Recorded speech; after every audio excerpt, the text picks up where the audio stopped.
Bonjour tout le monde, bonjour les enfants. Nous nous retrouvons donc pour une nouvelle histoire de Rose et de toute sa famille. Rose est de bonne humeur ce matin.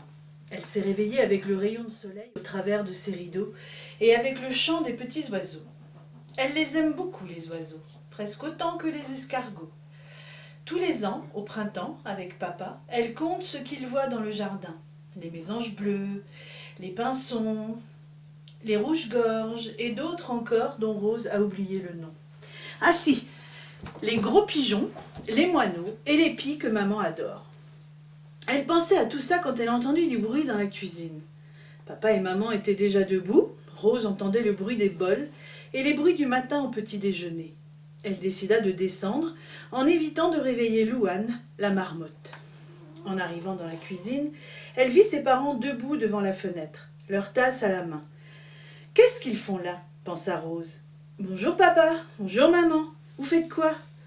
Ils se retournèrent et Rose leur fit un gros câlin. « Maman et moi, on se disait que notre jardin était devenu bien moche. Tu en penses quoi, Rose ?»« Rien, » dit Rose, en se disant que du moment que Louane et elle pouvaient y jouer au ballon avec Bouba, ça ne la dérangeait pas. « Ah bon ?» lui dit maman étonnée. « Moi, j'aimerais avoir un beau jardin, avec plein de fleurs et des jolis parterres. Je pourrais plus y jouer avec Bouba au ballon. Alors moi, j'aime pas les jolis jardins. Mais si, voyons, on gardera de la pelouse. Et moi, dit papa, j'aimerais faire un petit potager, comme vous avez fait avec papy la dernière fois que vous êtes allés chez eux. Oh oui, ça je veux bien. C'était très chouette. Qu'est-ce qui se passe demande Louane en passant la porte, les yeux encore tout endormis. Papa et maman veulent faire un beau jardin, Louane, dit Rose. C'est décidé, dit maman.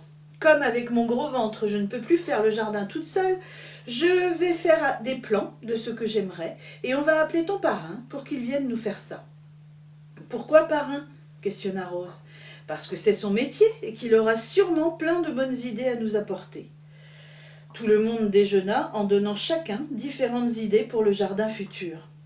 Les filles partirent pour l'école et maman en profita pour dessiner son projet. Elle savait très bien ce qu'elle voulait. Elle aimerait un jardin zen avec un petit bassin, surmonté d'un petit pont de bois et autour duquel s'étaleraient de beaux parterres. Ah oui, et aussi des nénuphars sur le bassin. Ça se bousculait dans sa tête. Quand papa et les filles rentrèrent de l'école, elle leur montra son dessin. « dit papa. « C'est très beau, mais est-ce que c'est faisable ? Écoute, nous allons appeler Romain, le parrain de Rose, et on verra bien. » Il fut décidé qu'il passerait tout à l'heure après sa journée de travail. Quand Romain arriva, papa et maman lui expliquèrent qu'ils voulaient refaire le jardin, et maman lui montra ce qu'elle aurait aimé. « Tout est possible, tu sais, lui dit-il.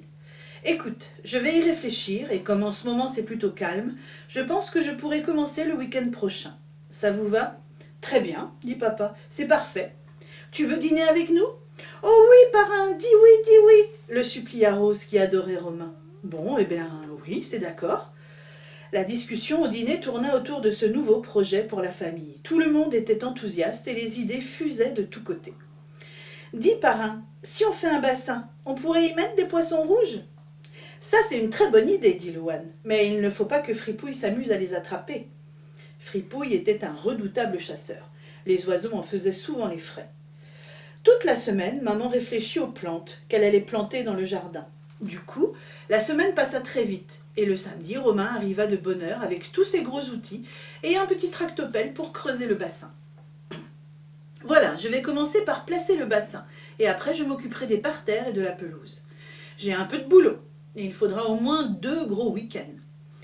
Toute la journée, Romain creusa, tassa la terre et installa une bâche dans le fond du bassin.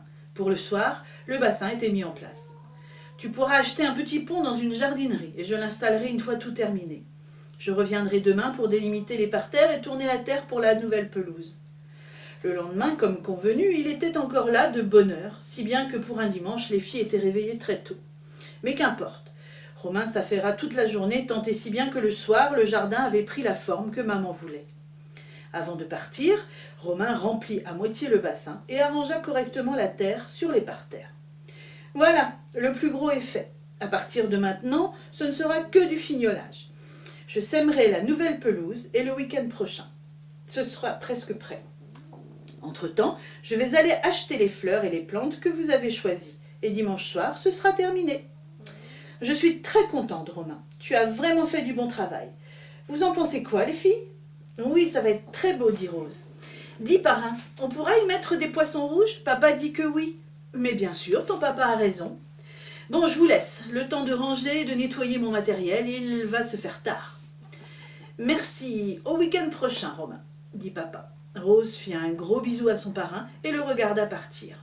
Maman était très contente du résultat. Quand tout sera terminé, nous irons acheter des poissons pour les mettre dans le bassin, les filles. Et après, on n'aura plus qu'à attendre que la nature fasse le reste et nous donne de belles plantations bien fleuries. Une fois le petit pont installé, ce sera un vrai jardin zen. J'adore. Mais quand même, dit Rose, ce ne sera plus facile de jouer au ballon. Eh bien, dit papa en riant, tu joueras aux billes. En attendant, et c'est valable pour toi aussi, Bouba, interdiction de marcher sur le terrain. Vous restez sur le devant de la maison en attendant que la pelouse ait bien poussé. Maintenant, tout le monde au bas et enlevez-moi vos bottes avant de rentrer, sinon maman va vous gronder. Voilà, Rose et son nouveau jardin. Mais ça va être compliqué pour elle de ne pas pouvoir sauter partout sur le jardin que son parrain avait refait. Moi, je vous dis à vendredi prochain. Au revoir les enfants.